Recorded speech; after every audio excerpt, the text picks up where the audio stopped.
तिलक की करो तैयारी। गोपाल गिरधारी।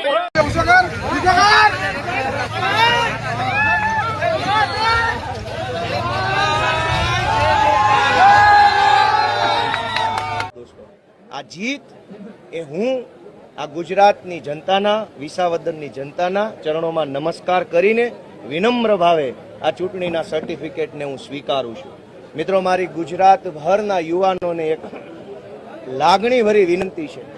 નમસ્કાર દર્શક મિત્રો, વિડીયોમાં આપનું હાર્દિક સ્વાગત છે. તો દર્શક મિત્રો, વિસાવદરમાં આપના જે યુવા નેતા ગોપાલભાઈ ઇટાલિયાની જીત પાકી છે, એટલે કે 15,000 વોટથી તે જીતે છે અને તેમની જે જનતા છે તેમનો પ્રેમ જોવો એમના માટે. અને જય ગોપાલ કમેન્ટ બોક્સમાં કમેન્ટ કરી દીજો મિત્રો. અને હવે ગોપાલભાઈ ઇટાલિયા એટલે કે વિસાવદરમાં કેવું કામ કરે છે તે પણ અને આગળ શું બોલી રહ્યા છે તેમનો સંપૂર્ણ વિડીયો આપણે તમને બતાવીશું. તો વિડીયોને એક લાઇક પણ જરૂરથી કરી દીજો. અને મિત્રો, આવા વિડીયો જોવા માટે જો આપણી ચેનલ ઉપર નવા હોય અને હજુ સુધી સબસ્ક્રાઈબ ના કર્યું હોય તો સબસ્ક્રાઈબ જરૂરથી કરજો, કારણ કે ગોપાલભાઈ ઇટાલિયાના વિડીયો આપણી ચેનલમાં આવશે.